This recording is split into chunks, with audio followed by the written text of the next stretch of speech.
असं काय रे? त्या दिवशी जेवणावरनं उठून गेलास? नाही घोर लागला माझ्या जीवाला. माझ्या जीवाला लागलं नाही ते नाम्या.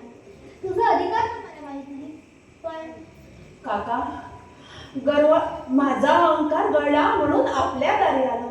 रोज माझ्या कीर्तनी नाचायला येणारा पांडुरंग येईना सांगायला. नामदेव लई अट्टाला घेतलाय. लहानपणापासून हा नाम्या हट्टीच आहे. एवढाच होता. आईने विठ्ठलाला नैवेद्य म्हणून खीर दिली होती याच्याजवळ. हा फोन विठ्ठलाच्या मूर्तीसमोर हट्टच धरून बसला. देवा माझी खीर का, नाहीतर डोकं आपटून प्राण दे. जेव्हा देवाला खीर खाल्ली तेव्हा कुठे हा घरी आला. ज्याच्यावर प्रेम करायचं त्याच्यावर रागवायचा हक्क असतो काका. यावेळी मी विठ्ठलाला विचारलं, तू कुठे गुंतला आहेस? माझ्या कीर्तनी काय येत नाही? आणि मला दृष्टांत झाला. नामया, तेरढोकीला गोऱ्या कुंभाराच्या अंगणात मी गाडगी मडगी करत असतो. भक्ताच्या घरी दास झालाय रे तुझा पांडुरंग. परत बरोबा साळ्या माळ्याचा नारा कुंभारांचा पांडुरंग तुम्ही आम्हाला भेटवला. आता तरी जगाला कळलं की पांडुरंग प्रत्येकाच्या कागा असतो.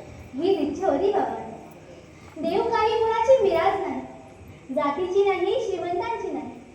देव हे एक तत्व आहे. एकमेकावर प्रेम करा असं सांगणार. म्हणून नाम्या माझ्या घरातून गेला तेव्हा फार वाईट वाटतं. जुनाट म्हातारा गावाला नाही रे, थोडा प्रेमाचा भुकेला आहे.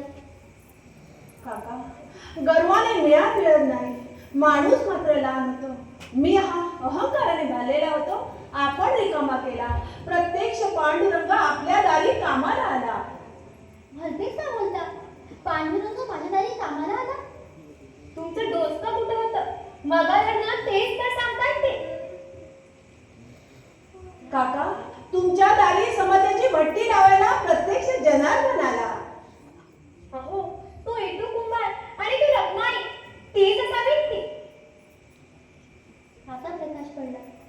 ती एका रात्रीत तयार झालेली शेकडो मडकी, ते आपोआप फिरणारं चाक, ते शंख चक्र सारा तोच. आईला उगाच बोल लावला. बाबा तो स्वतः पांडुरंगच होता ग. काय नशीब माझं. संता केशवा, ती बुडी लागत का पहा बरं. झालं किशोरी. काका काका खचित ते पांडुरंगा हे घर आता